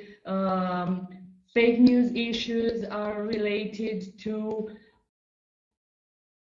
every layer of society. We relate fake news to authorities, to NGOs, to public actors, to everyone that goes into the public space. We have no public education on spotting and rejecting fake news, although smartphones and social media have changed the entire game. They changed the playing field, and now through these devices, children are directly accessible at any time of the day by peers, by corporation, even by extremists, as we all know. So the ability of individuals and entities to circumvent parental oversight is constantly evolving, and this is where we might interfere, where parents don't have the ability to go further. We have to educate young children, we have to educate young students to spot the fake news, and also to reduce the distrust, because it seems I'm not able again to move the slides. The exposure to fake news is very high in the US and in European country. It is higher in Eastern European countries and in the Mediterranean countries, and lowered in, let's say, more stable democratic systems in Europe, like Germany or Denmark or Holland, where you can see on the slide the exposure to fake news is under 10%, and this is because the primary source is checked. They use the fact checking, they use alternative sources of information, while in Hungary, Romania, Greece, Turkey, and even the US, the internet is the main source of information. This leads to a very high level of distrust. It leads to very high level of misinformation, of propaganda, because the yellow journalism you see on the screen is more related to tabloids and written or mainstream media. But eventually everything leads to social cynicism and distrust of news. It's this growing belief that nothing is true that represents a very important danger to the society and to the democratic system we try to build, and most of all to developing children and youth who are learning to discern what is real and true and how to behave, as I previously said, as engaged citizens, as responsible, healthy individuals, and informed creator of content.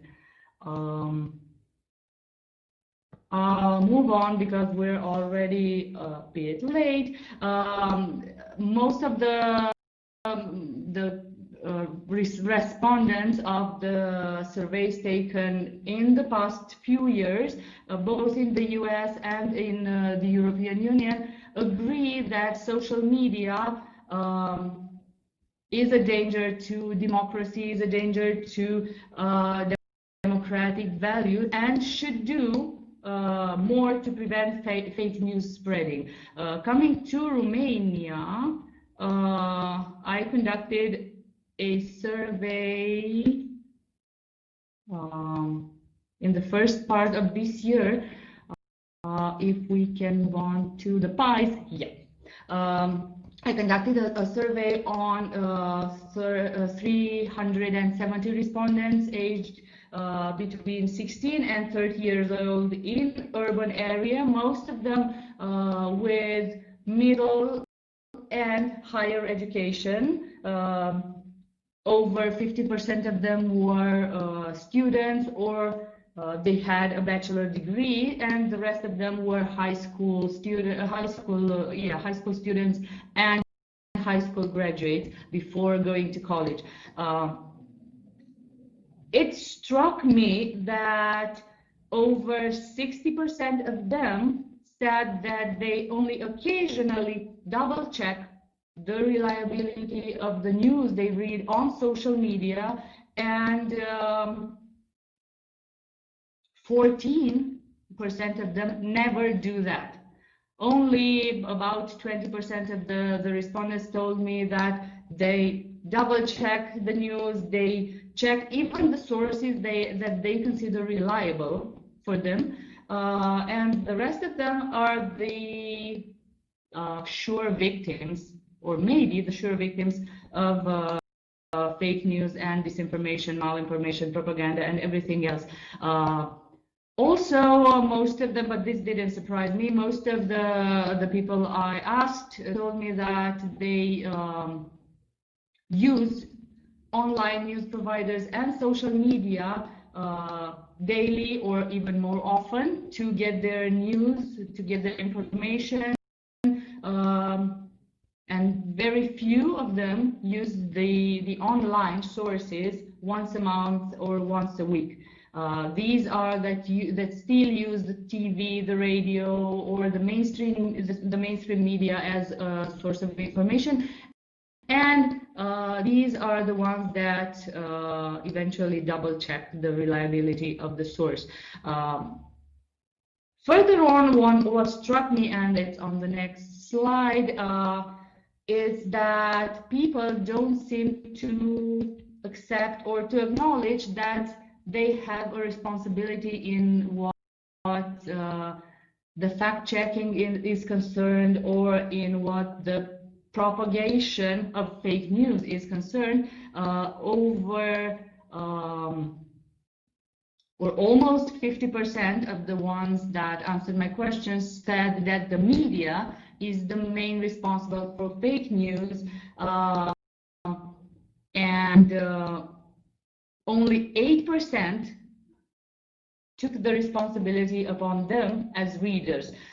This is why I think the most important challenge for us as educators, as representatives of university or educational system in general, the most important challenge is to make these people, these young people, realize that they have a responsibility, and not only that, but to teach them how to do this. And for that, and I'll move on with the presentation. For that, we have to have a very strong educational, or a very strong curriculum related to media literacy and fact-checking and spotting the fake in the news. Could you tell me the okay? As I see it, the media literacy as an educational trend has to go through 4 major steps, and these are creating the legislation, a strong legislation, a compulsory legislation, not only recommendations that we already have for introducing media literacy as a curriculum, or in the curriculum, as the United States have in most of, or in large part of their states. We have to instruct a body of professors that can pass on all this knowledge, and we have to set up the curriculum on media skills, on media literacy, and also develop extracurricular activities that can help even smaller children, the pre-K, the elementary school, to spot by or through games or activities that are suitable for their age, to spot the fake in the news. Everything must be constantly checked and assessed in order to get to the media literacy that we not only want, but we also need in order to protect the democratic system, as we are already going to or towards the end of this section. I won't get longer with the presentation. I just want to assess that the media literacy is the most important literacy of the 21st century. I wasn't referring to the digital literacy, which is viewed as the ability to use the technical, all the technical data and all the technical context we have, but I'm thinking only about the media literacy that influences the social attitudes and everything we do, all the decision we take in the public space. I want to thank you for having us to listen to my presentation at this pretty late hour.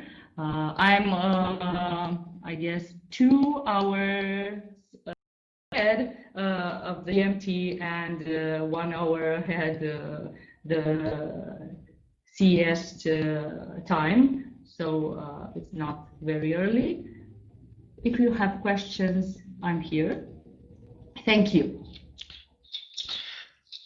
Well, Professor Amish, thank you very much. Sorry for the short blunder in between with your presentation. That was my fault. Yeah, it's okay. Thank you. Thanks for the help. We have tackled a very broad perspective here with the statement of saying sustainable education and learning.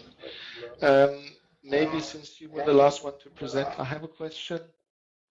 And please feel free to ask further questions. This notion of media literacy, when you say it would be necessary to implement this into school curricula, but maybe also university curricula,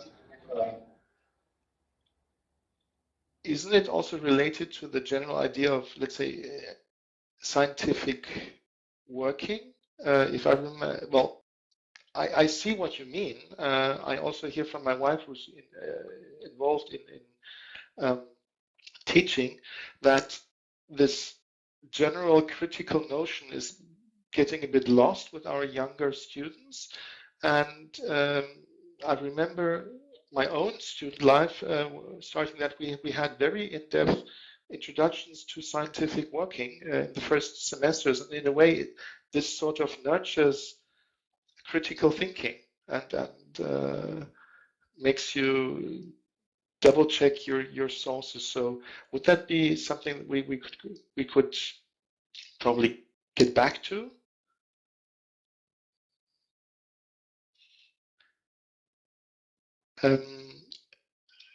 You are muted.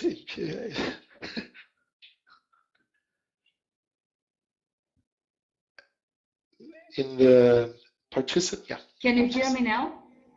Yes. Okay, I hear myself also. Yeah, the media literacy and the ability to spot the fake and to double check the sources is directly related to the critical thinking you were talking about. And I think, yes, we can make a strong connection to the scientific work and scientific research, but I think it's the kind of scientific research that can easily be adapted to the day-to-day life.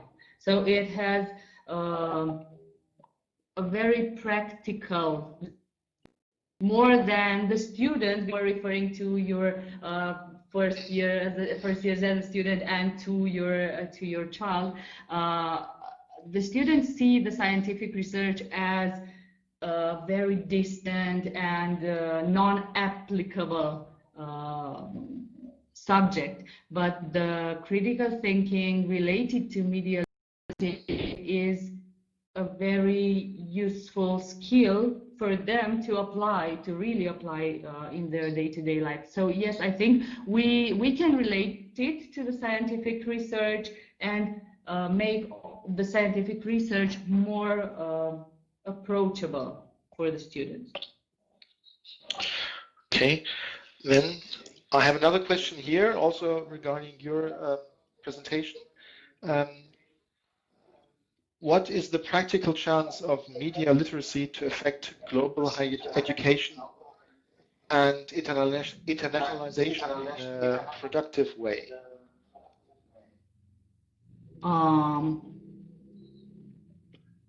What is the chance? Yes, it's a very high chance. Oh, sorry. Yeah, no. This is a question I probably also misinterpreted or emphasized it was what is the practical chance of it to affect global higher education and internationalization in a more productive way? Or in what way will it affect global higher education? Well, I guess if we refer to the previously discussed scientific research, even in scientific research, we have the problem with literacy and fact checking. We lately started to take very much of what we read for granted. So we could use the media literacy in order to revitalize the scientific research. We can use media literacy to revitalize the whole education and the every process we relate to the education, is higher education. And I remember that in your presentation, you mentioned, or you asked for possibilities of also enhancing media literacy through extracurricular activities. Yes. Did you stumble across best practices or examples? Yes. It was one of my long discussions with the Cronkite Lab representatives at the Arizona State University, which are very focused on fake news. And some of the extracurricular activities were related to experiments made with young children, games like the one, I don't know what's the international name of it, the one that one kid whispers something in the other's ear and the other does the same thing with his neighbor, and you try to see what comes to. I guess this is one kind of extracurricular activity that we can do with kids, with the young. With the growing kids, there are many role plays or games that can help them see how they can apply the media literacy notions or the media literacy concepts in their daily lives. Okay, and even if we are talking about fake accounts or photoshopped pictures or commercials that are made to look like they're not, these are various things that you can do, or experiments you can do with older kids or older students that can help them see what you teach them in class. Okay. Thank you very much for that. I think since we arrived at the due time for our panel to end, I would still ask some questions that were forwarded to me to Dr. Sabiri, if you allow. Thank you very much, Professor Salis. Sure. Okay, great. I received the question where you think or see the main challenge in digital global teaching. Would it be either discontinuous web bandwidth or possibly discrepancy in, as you said, the software versions available, maybe also lack of IT skills or teaching staff, or simply challenges of reliable and foolproof online or digital assessment? Out of these four, would you be able to say this is the most important or the most challenging task? Yes, I got your question. There was a bit of disruption in your voice. Anyhow, whatever I could get from your question, Mr. Philipp, thank you. So, first of all, as far as the reliability of the platform is concerned, it is solely the responsibility of the management and administration. Even through the national gateways, the government agencies can monitor these things, one thing. So within the institution, the management and administration, in collaboration with IT department, they have to implement reliable IT sources for teaching and learning. Number two, there should be a proper training session for the faculty as well as the students. Not only teaching the students, rather there should be training session for the students also, because now the teaching has almost gone to remote teaching. So we have to be realist, we have to accept it. So far there are no chances in the near future, I mean within the coming few days, to come back to contact teaching. So at least for the next few months, we have to go in the same way. So it is better that we should prepare our faculty and students without expecting something unrealistic. Unless or until there is a proper return, we have to go online. So I would highly recommend the regular training for students and faculty within the same framework of the software, within the same work of the versions and everything. I believe I could answer your question as far as I could understood. There was a big disruption. And I mean, you mentioned the problem of different versions, but what I see as very difficult for a lecturer is how to evaluate which digital learning tool or which digital learning platform is the most appropriate for myself and my students. I think, Mr. Philipp, this is the responsibility of the management and the curriculum design committee. It is their responsibility. They have to look for the proper software, proper version. Because I am an English language instructor, I cannot decide the proper version of Microsoft Word or Microsoft Excel. It is the sole responsibility. I cannot say only sole, but to be very honest, realistically, the major portion of the responsibility lies on the shoulders of the IT department, management, and administration. They have to look for these things. And at the end of your speech, you said you mentioned the online way of assessment. You said that you use the GoToMeeting platform for online teaching.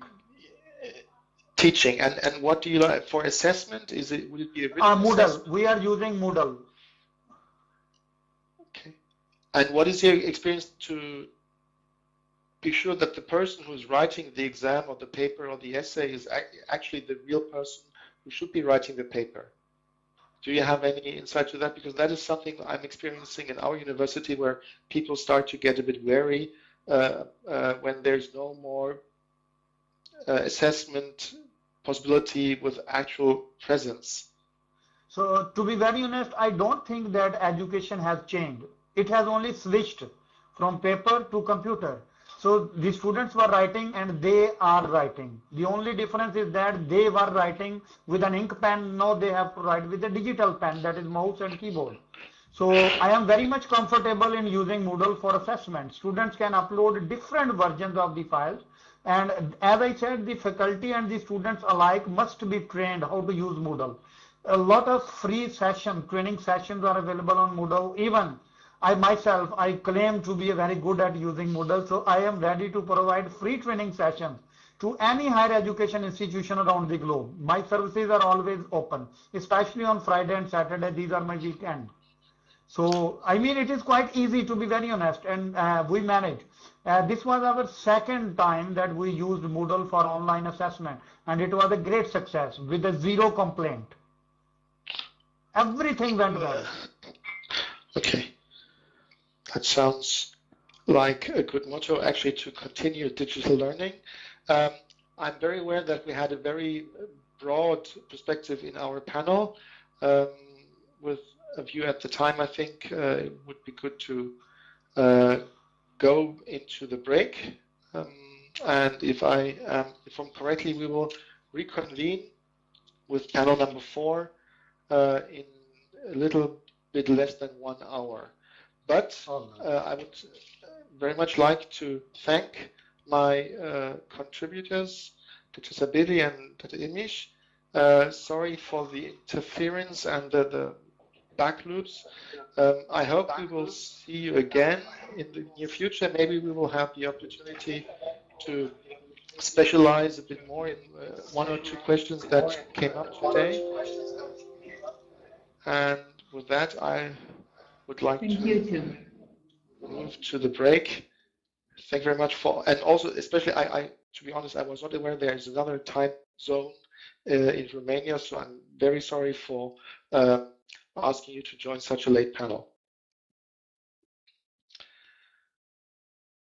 Arnim, is there something you would like to add with regard to the program or the reconvening time?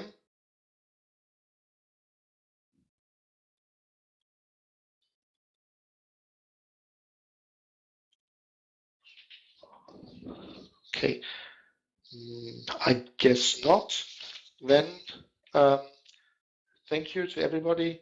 We will be back in around 45 minutes latest. And I will stay online for further questions.